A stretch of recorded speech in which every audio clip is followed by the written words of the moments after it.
Good morning, everyone. Welcome, everyone, to Multifamily Deals and Dollars podcast. Myself, your host, Kiran, and I have special guest Gezeta with me. So she has become a really close friend, and she's amazing real estate investor. She has long-term rentals in Jamaica and Canada and short terms in St. Lucia. She owns a project management firm. And now she is, she's on fire, exploring in U.S., especially in Michigan and Ohio. Let's hear more about Gazeta, what she's up to, and how she got into real estate. Hey everyone.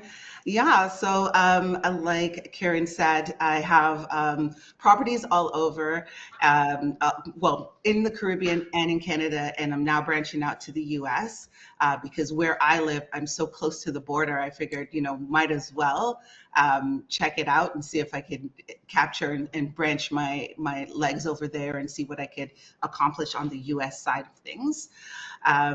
So where should I start? Should I start on how I got into real estate? Because that's a funny Absolutely. story. Yes, absolutely. Because it's everybody is looking into getting into real estate, but there are like a lot of hiccups and people are a little bit scared sometimes. Mhm. So, we can absolutely, share your journey, how you got into real estate. Yeah. So I got into real estate, and it's a little bit of a funny story because I stumbled into it. So I've been a project manager for 15 years, and I've worked with construction companies and manufacturing companies, helping them transition their systems from their old system to their new system. So that's what I did for a long time, and I got burnt out by corporate. And I decided I wanted to. Sorry, I decided I wanted to take a gap year, so just, sell everything and pack my bags up with my son at the time. I was a single mother, and we just wanted to travel the world. So that's what we wanted to do. But I had a house. I had a house in Mm. Brampton, Ontario. And I was thinking, what am I going to do with this house? If I sell it, I will not be able to afford another house as a single mother. That was my thought process at the time. So, somebody said, why don't you rent it out and then you could still travel? And I was like, okay, but I don't want to have to deal with the ins and outs of being a property manager. So I rented it out to a friend, and then managed to downsize everything, put it in storage, and my son and I went and we traveled all over Europe for a year. So when I got back, that friend had moved out, and I had moved another tenant in. I think it was four students, and they're amazing guys. So I moved in four students at the time, and I thought, okay, when I got back, I'll be able to move into my house. And throughout this time that I traveled for a year, it was just lighthearted, just, trying to relax, try to reset. And I ended up meeting somebody, getting married, and then moving back with my husband with my husband and now kid. And I wanted to move back into my house. And they were like, no, no, no. Why don't you come live with us? And we'll figure it out. So I went from being a remote landlord to then having to quickly renovate my basement so that I could move into my basement and house hack as it as That's amazing. Yeah. so it's a very funny story. And to this day, those guys still live there. They've actually, two of them have moved out. They've moved their wives in. So they've gotten married, and we've had like Wow. life stories in that one house. So So it's amazing, like how being a tenant and landlord, you are making such a huge difference in somebody's life. Like somebody when absolutely. they are students and they're figuring out where they wanna live, you're helping people out, giving them a space that they can start their journey. Yeah, absolutely. They were so inspired by my story. They actually bought a house for themselves in Hamilton. So they still rent my house, but they But have they a rental in tenanted. Hamilton, and they do the same thing.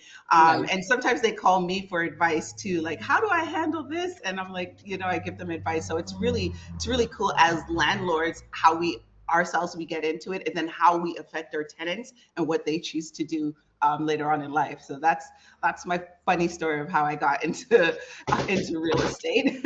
That's amazing. So you have commercial real estate, and how is that different you found from residential real estate? How you came across, buying more properties in Canada after your first property? Yeah, so it's again another funny story. I got a call one day from a real estate agent, and he was like, "Do you know your house in Brampton is worth $1.2 million?" And I was like, "What are you talking about?" And I was like, "No, I did not know." And he was like, "Yeah, and I think he was just doing sort of, calling around to see if he could get deals. But he told me that, and the wheels started to turn in my head because I did not purchase it for that much. Um, I think I purchased it for like 295 or something. And I was like, oh my goodness, there's all this equity in the house that I could now do things with. So I went from being a single mother thinking that I could never buy another house again to now owning this one house that I could then purchase. So right after that, the wheels started turning really quickly, and I got in touch with another real estate agent, and I said, I might be looking at purchasing another income property. And then, one came up in London, Ontario. I went out to see it. I loved it. I didn't get a chance to see all the units. I saw one unit. The other two units had tenants in it, and it was a very particular trying to get them to give me access to visit it. But I bought that unit, and just from the equity in my first house. And I think I've only spent like $400 out of my own pocket for inspections because Wow. everything came from that house. So that's how I went from that. And it's all about knowledge. It's just so much I did not know. And if I didn't have someone call me and tell me what the house was worth, and then I go and ask questions, who knows where I'd be. But and now being a part of the Wealth Genius real estate group, again, access to all this other knowledge and people who are doing creative things as well there. Absolutely. And then the other thing is when you see somebody else closing on a 50 unit building, 60 unit building and buying real estate, and you see somebody doing for, like 50 years, and it seems normal, right? Like you Yeah, see other single moms and you feel like you're not alone, right? So having absolutely. kids and buying real estate, and it becomes, it feels like everybody's doing that. So, Yeah, and it's funny because I have to change the way I talk. Like when I'm with my family, I got to be careful because, you know, if I say, oh yeah, it's just 200K and 500K, and those numbers just roll off, you don't even think about them anymore. But if you're not in real estate, you're like, oh, that's a lot of money. yes, yes, and I think the reason behind is that there are a lot of ways people make money, and you can do you in a job, by hourly, and then by salary, and then by business, and then by real estate. So your property was 300K, and then over time it went to more than it than three times it, more than a million, and uh, hourly salary or hourly rate does not triple over time.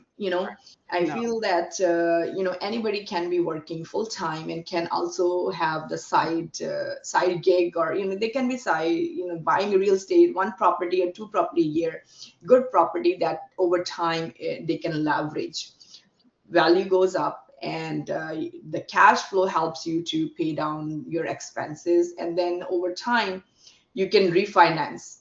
So did you refinance that house and bought more properties? Yes, that's what I ended up doing. I refinanced that house, that first one, to buy the second property, and that's how I was able to accomplish that.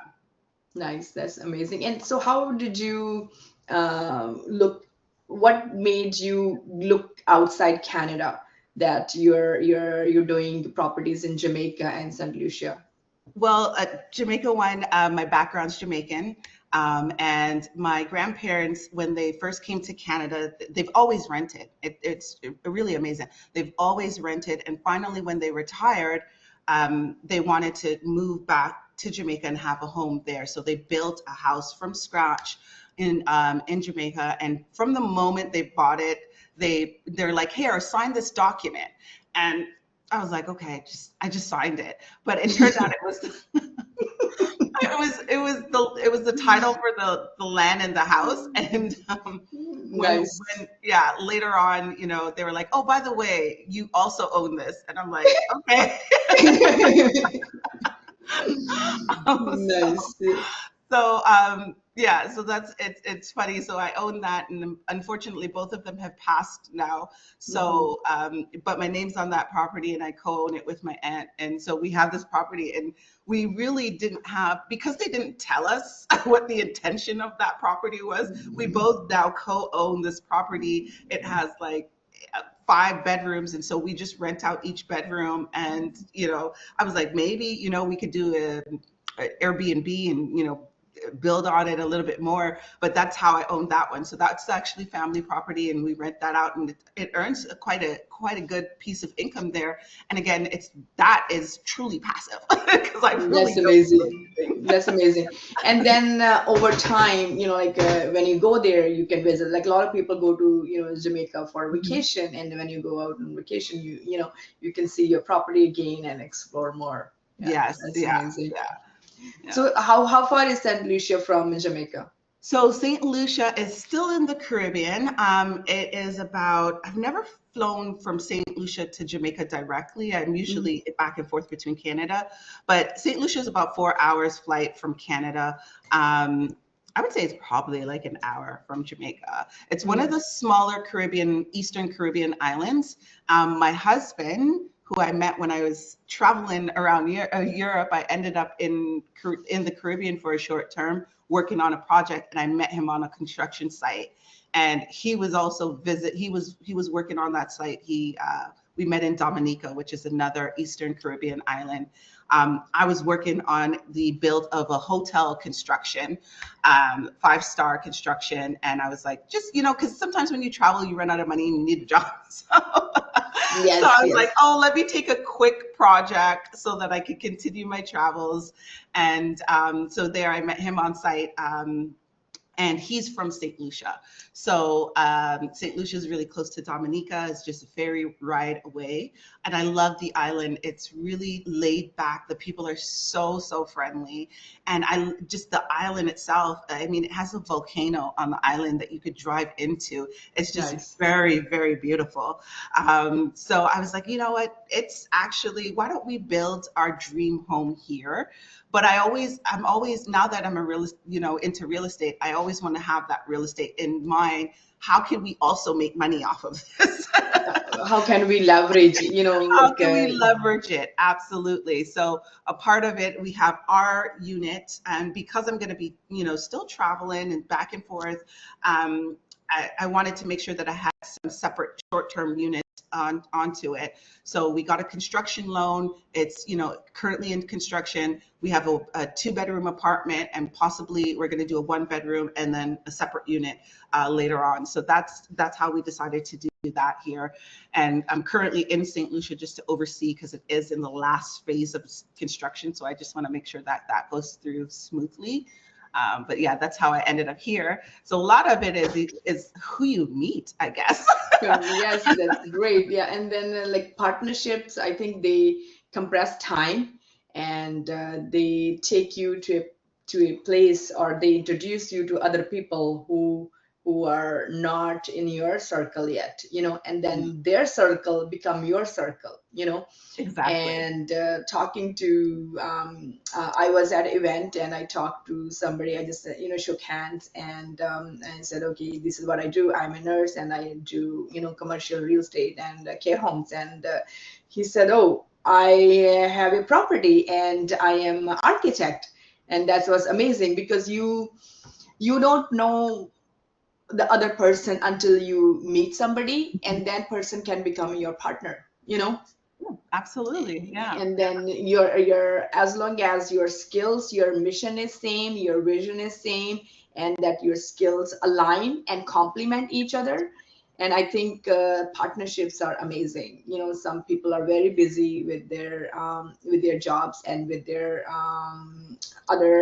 kids, like somebody having a young kid, and they can leverage their capital, and partner up with somebody who has more experience. Yeah, So I absolutely. think being learning in construction part and learning about partnerships, brings uh, take you to a whole new level in real estate. Yeah, absolutely, absolutely. Being as a project manager, being on site for the construction of a hotel and versus a construction of a small family home or a multifamily home, it just opens your eyes to all this other world that I didn't see before because I was so busy being behind a computer in an office. It's a very different thing than being on site Mhm. with the trades. Absolutely. And so one last question. So what advice would you give to our audience who are either they're getting into or they're in real estate? What advice would you give? We are living in the best of times. It's 2025 and interest rates are coming down. A lot of deals, new construction, MLI Select, the whole world is on sale, I feel like.